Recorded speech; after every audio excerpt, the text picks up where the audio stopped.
Meteorologist Brian Schofield joining us. boy. I guess you would expect to see that kind of video in the Northeast, but we're talking about Dallas. We're talking about a lot of this country right now, Brian. Right, and Dallas barely getting a break. Finally seeing it clear out, but the cold air is in place. You still see a little moisture there. It's kind of off screen because I wanted to focus on the areas that are still seeing the heavier weather, not just the cold weather, but that cold air dropped down from the Canadian north, and you can almost see the dividing line between cold air to the north and that warm, moist, unstable Gulf air coming in, because that's where all the rain is sitting closer in. Look to looks like South Carolina, all the way up to parts of Roanoke and Norfolk. Look at that, pink is all ice. That's that dividing line of ice. That's unbelievable stuff, almost all the way out to the coastline. You go up a little more north, and that's where the coldest air is sitting, and that's why it's snow, mostly Boston all the way up to Maine. Look at that. Of course, we expect it out to Buffalo and obviously parts of Canada as well. And Green Bay finally clearing things out pretty well. Cleveland almost off the grid there. But there's still so much snow to be had. I have friends back east been sending me so many pictures. I'll tell you, maybe I should have shown those.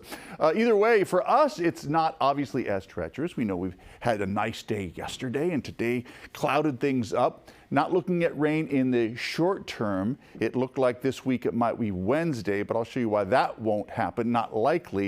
You can see in behind me there, our Futurecast doesn't really do much. It looks very impressive offshore. See that Tuesday morning? Okay, it's starting to ramp up, getting the way here, and right, oh, no sail. Look at that. By Wednesday morning, a lot of that stays out of the way. If we get a light shower, let's just consider ourselves lucky. Then how about the next chance? We'll go to the next Sunday. From this Sunday to next Sunday, that's what, the first? Yeah, definitely not seeing things happen locally either. Most of that stays up in the Pacific Northwest. High pressure just will not allow that jet stream to lower any more than it already has been. It was very low jet there actually through the Northeast and Southeast, but not so much here.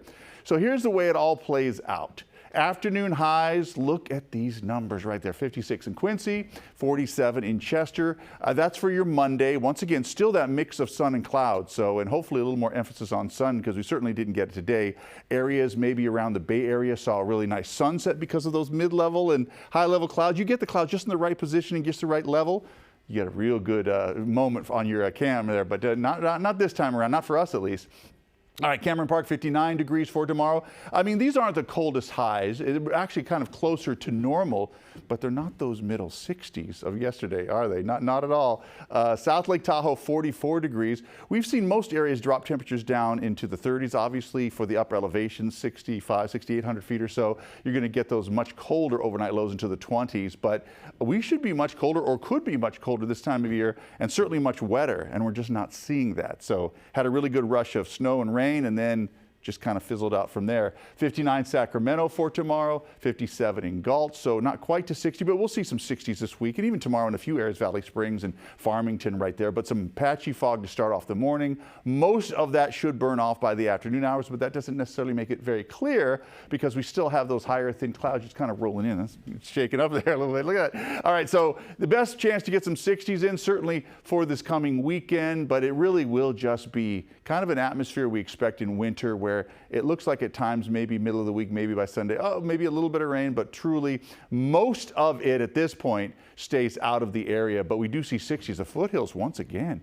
get some wonderful temperatures there. Patchy fog throughout the week, sure, we could still see that. Upper elevations as well get back into the 50s. So truly the valleys get locked in with more of the cooler air than we see in the upper elevations. I was looking at Bridgeport out in, I think, Mono County, and temperatures overnight were at 0. But afternoon highs, 30s. I mean, that could be a lot worse than that this time of year. It certainly could be. Either way, there you go. For the Foothill Sierra, looking good in our valley. Once again, that mix of sun and clouds all week long. How does that sound, Steve? I mean, you could even wear a short sleeve shirt here. Let's be honest. I mean, it is true. Compared to the people of the rest of the country. You could do that easily. And then laugh at your friends back home. Well, don't laugh yet. Don't do that yet. Thanks, Brian.